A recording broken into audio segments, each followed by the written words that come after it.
You are in for an interesting ride.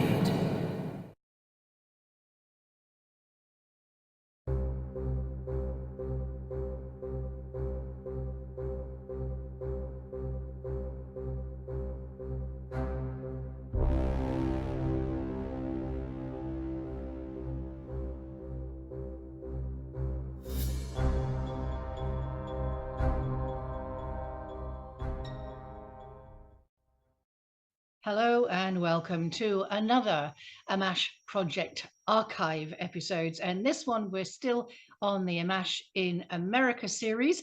And today's it is with the great Robert O. Dean, Bob Dean. He was a command sergeant major in the army for around 28 years. Thereafter, he did another 14 years with FEMA and also apparently successfully prosecuted the Prima County for some kind of discrimination to do with his UFO beliefs and stuff. And he actually settled for about $100,000. So rumor has it. It isn't often that I would say that I have interviewed a legend. And I think Bob O'Dean became a legend in his own lifetime, that's for sure.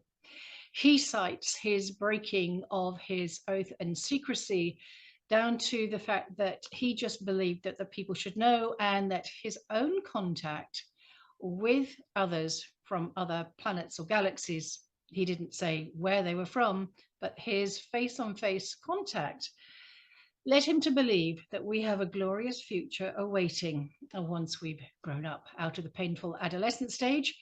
And I hope you enjoy this retrospective interview with Robert O'Dean in 2013. And we miss him very much when he passed in October 2018. Enjoy.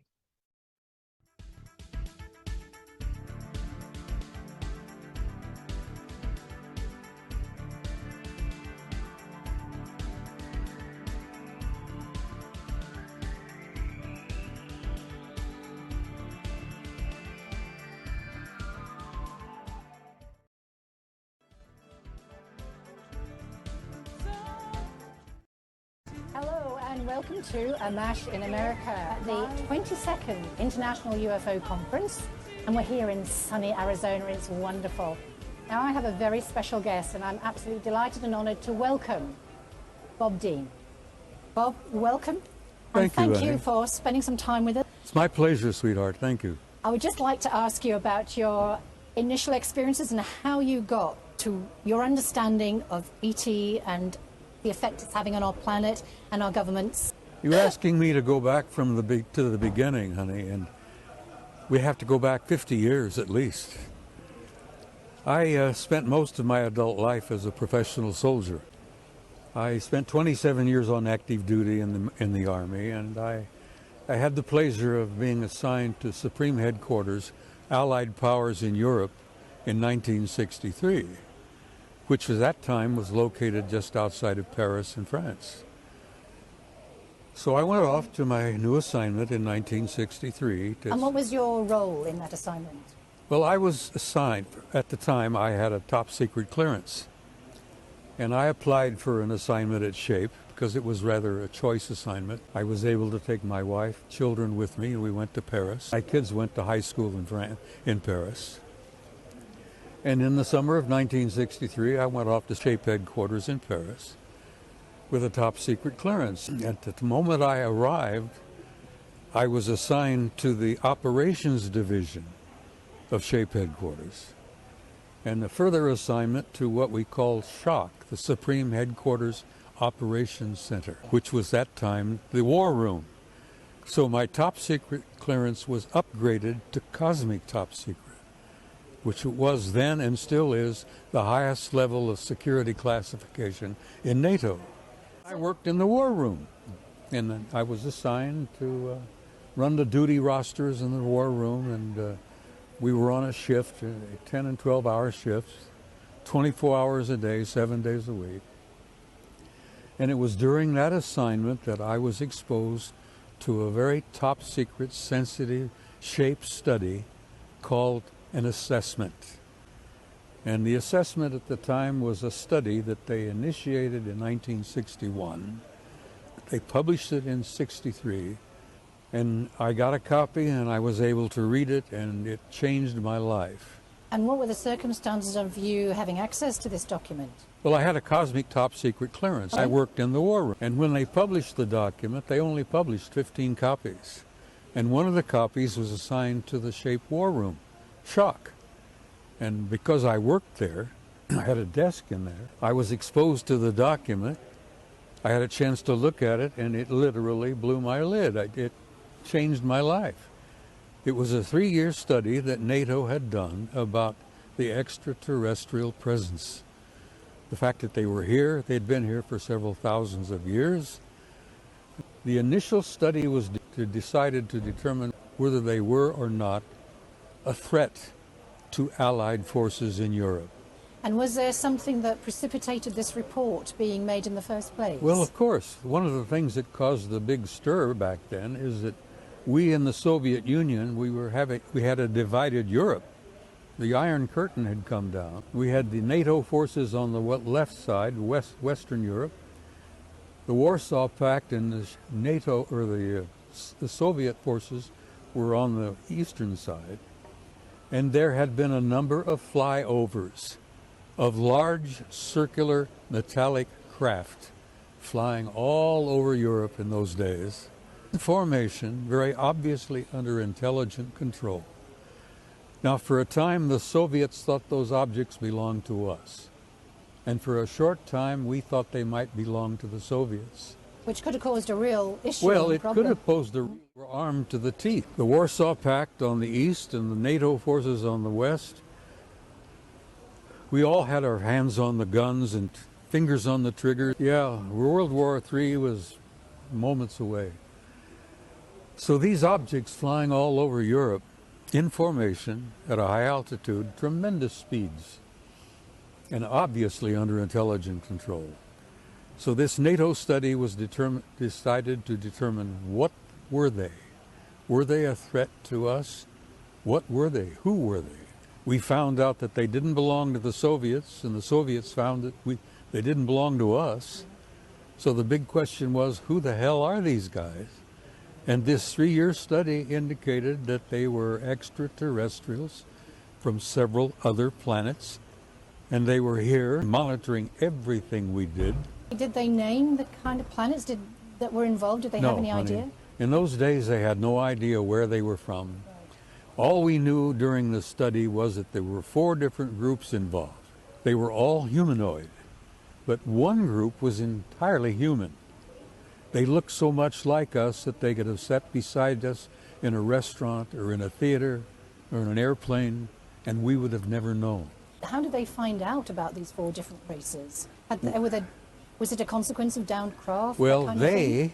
I refer, quote unquote, they made it very clear to everybody, us and the Soviets, that they were from somewhere else and that they were here monitoring us to make damn sure we didn't start World War III. That was their primary purpose. Now, they used to come and they would land on our airfields. They would land in private homes. Well, they landed every damn place. Right, so not just in America, in Europe as well? No, it was all over the world, honey. Right. But we were all ratched up there, you know. We Sure. were wound up around the clock, so to speak. As I said, it was a very difficult time because we and the Soviets were facing each other, and we could have been just moments away from another war. Well, we learned from the study that these guys were determined to make damn certain that we and the Soviets didn't start another war. And over the years, they made their presence more and more known. As I said, they flew over, they landed, they'd get out of their ships and invite people aboard. I'm sorry? And do you know of any of the people who were invited aboard craft or had any Well, discussion? there was one case that was in the study. There was a Danish farmer who was sitting down to lunch one afternoon in a little farm outside of some little town in Denmark. He and his wife heard a commotion in the barnyard, the chickens and farm animals began making a big ruckus. The old man got up from his lunch table and opened the door and looked out, and this ship had come down and landed in his pasture right behind his house. And it landed on 3 legs, a tripod, a hatch opened, 2 human-looking people came down the ramp, came over to the old man and invited him aboard. He pulled his napkin around his neck. He was delighted. He went aboard with them. They took him for a flight. They went off God knows where. They'd gone about 30, 40 minutes. His missus, by this time, having watched her husband disappear into this object, she got all hysterical. She called the local police. The local police called the military, and everybody showed up at the house. Ship came back, landed in the pasture on 3 legs. The hatch opened. The old man came down and he said, "Boy, let me tell you where I've been. Let me tell you what I've seen." Well, the military grabbed him and whisked him away for about 4 or 5 days of, what do they call it? Yes, interrogation of some kind. Deprogramming him and all, debriefing. briefing him. And he had a ball. He had a delightful time. Now, the 2 guys who got out of the ship spoke perfect Danish. And they looked just like, human beings. We had another case in an Allied air base in northern Italy. Just 2 days before Christmas, the ship landed on the runway at this Allied base, this NATO base. So would this be in the 1960s again? This was in the early 60s. Yeah. And a young Italian security guard was on duty, and they landed on the runway. A couple of guys got out and in perfect Italian invited him to come aboard and take a ride. Well, the poor kid was so upset that he peed in his pants and was so scared he wasn't about to go aboard. And they said, well, bonjour, Off they went. Away they went. Well, this happened again and again and again. And did it involve any military personnel or government? Well, the young soldier in northern Italy was a military man. Okay. Yeah. So from all these reports then, and then the study, what was the conclusion? The conclusion, honey, after a 3-year study was, 1, they were not malevolent. They were not a danger. They were not a threat. The study concluded that they had been coming and going for not only hundreds, but perhaps thousands of years, and that there was some sort of a program underway involving them. Did they communicate any of the detail of that to any of our powers that be, the ones that would make the decisions? The points they made, and they made them very well, was that they were not a threat, that they were here to nurture, watch, survey, monitor, watch our growth and development. And the idea was that we were a rather primitive and backward society, and we had nuclear weapons, and we were a danger to ourselves. A bit like children playing with matches. Well, it's like older brothers looking at younger brothers. We used to joke about it, that they showed interest in us because the joke we used to have was we were like the kids who found the box of hand grenades. Yes, even worse. Yeah, they were worried that we were going to pull the pins and blow ourselves up. Was there any information or detail about what would happen as a consequence if we were allowed to continue on our way to World War III? Well, they made it very clear, and they made it clear over the years, and they've still made it very clear, because we still have an intimate relationship with at least 2 of the groups. Out of the 4 we knew of in 1963, we have a relationship with at least 2 of them, and they've made it very clear that we are being evaluated as what you might call a third world country. We were being evaluated for possible membership in a galactic federation. They are members of a vast federation of planets, in different planets, different star systems, even from different galaxies, and that we are being evaluated and nurtured and encouraged to grow up a little bit, dispense with our nuclear weapons and dispense with our traditional war-making processes. Well, that hasn't really changed. We haven't stopped with our war making. Well, that's what's so Things- sad about it. It is, it's tragic. That was the beginning for me. But over the years, and the more I learned and the deeper I got involved in my studies, until the day I retired from the Army in 1976, I still had a top secret clearance. And then during those years, I began to have face-to-face meetings with some of them. Oh, you did? I have. Do you know the race that they were? Races? Well, the ones that I've been dealing with look just like us. Did they say where they were from? No, they never did. They never tried to explain what planet they were from, or what star system they were from, or even what galaxy they were from. They made the point to me many, many times that they were members of a vast organization out there of civilizations and planets and star systems that are almost infinite. I mean, They're- that must have been such a privilege and a real incredible journey for you to have been associated with them it too. was a bit of a shock, honey. I'll be I'm honest sure. with you. When it first began to dawn on me, the impact of what was happening to me was kind of a shock, psychic shock. I think this is what most experiencers find as well, and of course, again, you're part of that. I went through a period of time where I literally lost my old worldview. My old paradigm literally crumbled around my knees, you know. The old world that I had been raised in and the world I grew up in, it fell apart. And I had to come face to face with a new reality that we humans on this planet are part of a vast, almost infinite community of intelligent life.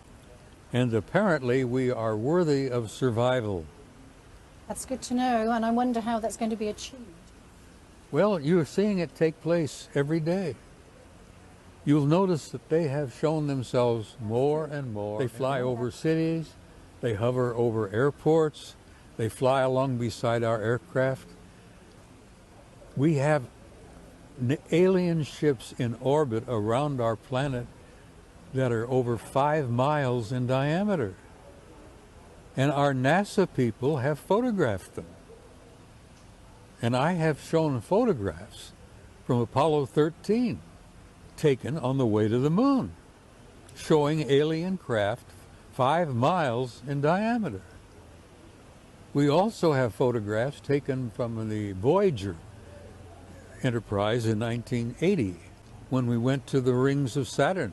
We found objects in the rings of Saturn, self-luminous, Yes, I've seen artificial those. objects the size of our moon, moving all around, all over the place under intelligent control. Now, these are artificial constructed objects the size of our moon. Now, our moon is 2,160 miles in diameter.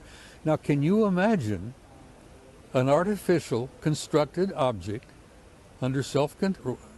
The conclusions reached by the Voyager 1 in 1980 was they apparently are mining the rings. What for?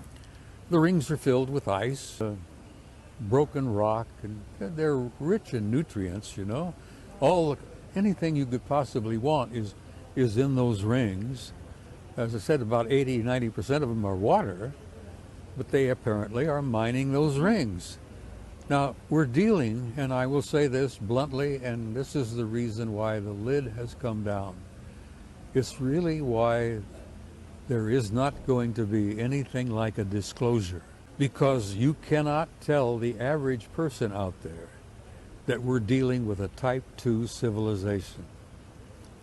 Because the average guy out there, the ones I jokingly refer to as Joe Six-Pack, you can't tell the average guy on the street out there that we are in a relationship with advanced intelligence from other planets, other star systems, perhaps other dimensions that are type 2 civilizations that can build artificial objects 5 miles long, 2,000 miles in diameter, because the average guy is simply mind-boggling. is not able to deal with that.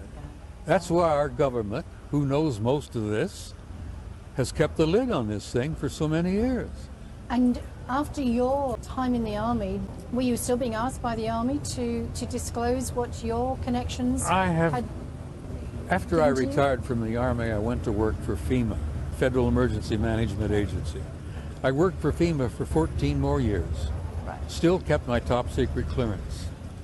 All those years, I continued to study. I continued to have face-to-face meetings with them. On what sort of regularity? Oh, every month or two. Oh, really? Oh, yeah. I've had them come up to me at the end of a conference like this and introduce themselves. Oh, yeah. That's fantastic. They're delightful people. Maybe they'll be here. Well, they're family, honey. They really Sure. are. Yeah, I absolutely. call them cousins. We have the same, essentially the same genome. One of the groups we found out really had a hand in manipulating our genetics centuries ago, thousands of years ago. And they apparently upgraded us from a lower form, from Australopithecus, whatever, into what we are, Homo sapiens sapien. Well, that genetic manipulation is still underway. It's still going on. They're still tweaking and upgrading our genes. I must say it's important that I say this to your viewers. The thing that they've made it clear to me again and again and again, that the human race is undergoing a very painful transition. We're going through what I call a period of adolescence into adulthood. And I call it not only a transitory period where it's painful as hell, if many of you can remember your own adolescence, but these guys are apparently determined to see us make that transition. And I call it a transcendent transformation into a new race. Yes, 100 it years does seem from like now, the human race will be so unlike what we are today. 100 years is just a moment in time, because out there they don't measure time. In space-time, there is no time as we know it. What does the military, your ex-bosses, had to say, if anything, about your continued contact? When I first began to go public with public speaking in 1991, after many years of maintaining my secrecy, maintaining my oath that I had taken not to speak about my experiences, I finally lost my cool, I lost my patience, and I said, to hell with it. I'm going to speak out publicly about what I've seen, what I've learned, what I've been shown, because it's important that the people need to know this. And I believe in my heart that the thing that I've been doing over the years and why I attend these conferences and why I feel so strongly about them is it is indeed, I think, contributing to an expansion of consciousness among the human race. And that is crucial for our survival. We've got to grow and understand who we are, what we are, how we came to be here, and where we're going. And I feel very positive about it. And they have encouraged me and they have shown me that our future is infinite. Our future is beautiful, gorgeous, beautiful. Let me put it this way. I can't imagine how the mass swathe of humanity can suddenly rise up unless there is some other impact happen, like maybe a solar flare which changes, like it said in the solar revolution, our DNA, so our consciousness it's not is something that expanded. I expect to have in a big explosive way. It's one person at a time. Each one of us is beginning to open our minds. Each one of us is beginning to wake up. And those of us, like myself, who have been speaking out for the last 25, 30 years, are contributing in some small way. I kind of use the analogy of, I light one little candle. You light one little candle. My good friend over here lights a candle.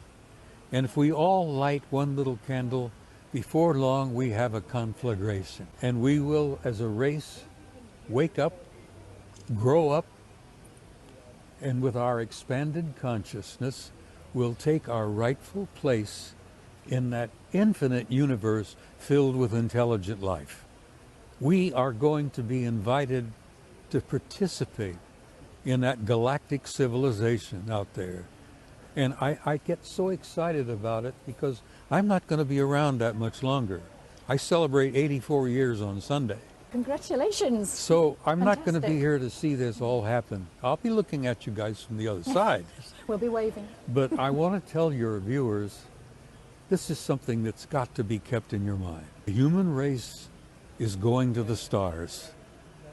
We're going back to where we came from. And that is a glorious future. And in spite of all the difficulty, in spite of all the heartbreak and the pain of this adolescence we're going through, we have a glorious future. And I want your viewers to know that and not be afraid. Bob Dean, thank you very much. Well, thank you, honey. It's my pleasure. Thank you for your interview. All right, And sweetheart. it's a real honor and a pleasure. All right. Thanks again. My pleasure, honey. Thank you. Thank you.